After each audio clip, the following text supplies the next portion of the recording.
Hello दोस्तों, कक्षा 10 की गणित है। प्रश्नावली 4 द्विघात समीकरण। बोर्ड के हिसाब से बता रहा हूँ कि बोर्ड में आपको क्या पढ़ना चाहिए। इस प्रश्नावली में कौन कौन सी चीज़ों को पढ़े। देखो, सिलेबस बहुत बड़ा है, सब चीज़ों को तो हम पढ़ नहीं सकते, तो उनमें से इंपॉर्टेंट चीज़ें बता रहा हूँ, उसको तो पढ़ ही लेना आप। 4 नंबर की प्रश्नावली है, तो इसमें से क्या आएगा। पहला आएगा द्विघात समीकरण, उसके मूल निकालना। कहाँ से सवाल आएगा। एक नंबर पहले यहाँ से देख लो आप। एक नंबर में ये पूछा जाएगा कि यह द्विघात समीकरण है या नहीं। 4.1 का ये पहला और दूसरा सवाल देख लेना अच्छे से। ये भी आ सकता है, ऊपर वाले भी आ सकता है। अभी अर्धवार्षिक में ये आया था, तो वार्षिक में कोई दूसरा आ सकता है। तो यानी कि इस प्रकार से सवाल आएगा और उसको पूछेगा कि ये द्विघात समीकरण है कि नहीं। तो आपको सिंपल से इसको गुणा भाग कर लेना है, और जिसमें 2 घात बन जाती है, यानी कि ax² + bx + c इस रूप में अगर बन जाएगी तो वह द्विघात समीकरण है। अगला है एक प्रश्न जो 100% देखने को मिलता है, वो यहाँ पर लिखा है। ये वाला सवाल क्या लिखा है। द्विघात समीकरण देर की 6x² - x - 2 = 0 के मूल ज्ञात कीजिए। मैं फिर बता रहा हूँ, इसके उदाहरण भी आपको करने हैं। उदाहरण से भी सवाल पूछा जाता है। सरल अगर आपको पेपर बनाना है, सरल पेपर देना है बोर्ड वालों को, तो वो बोर्ड वाला उदाहरण से देगा। वो बोलेगा कि यहाँ पर नज़र क्यों नहीं गई उसकी। भाई, प्रश्नावली के सवाल तो सारे करते हैं, ये वाला सवाल कोई नहीं करता। तो ये सवाल फिक्स आएगा। 4 नंबर की है, 2 यहाँ से, 2 नंबर, 1 नंबर वहाँ से। ठीक, 1 नंबर में बता दिया कि द्विघात समीकरण है कि नहीं। अब एक और चीज़ बताता हूँ, अगला सवाल कहाँ से आएगा। अगर कठिन आएगा तो यहाँ ये द्विघात समीकरण की ये देख लेना, ये वाला सवाल।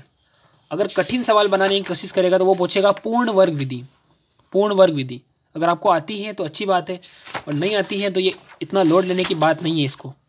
अब समय कम है तो ज़रूरी नहीं कि इसको याद करो। एक सवाल यहाँ से पूछा जाएगा। आप देख पा रहे होंगे, लिखा है कि b² - 4ac द्विघात समीकरण कैसी होती है, x² + bx + c के रूप में। इसके मूल के लिए सूत्र ये है -b ± √b² - 4ac/2a।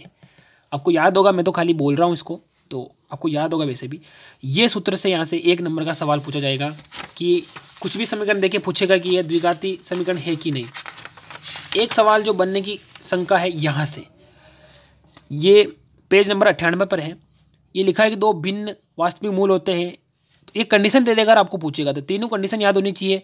जब किसका मान 0 से बड़ा होगा, यानी कि इसका मान b² - 4ac का मान 0 से बड़ा होगा तो भिन्न भिन्न मूल होंगे।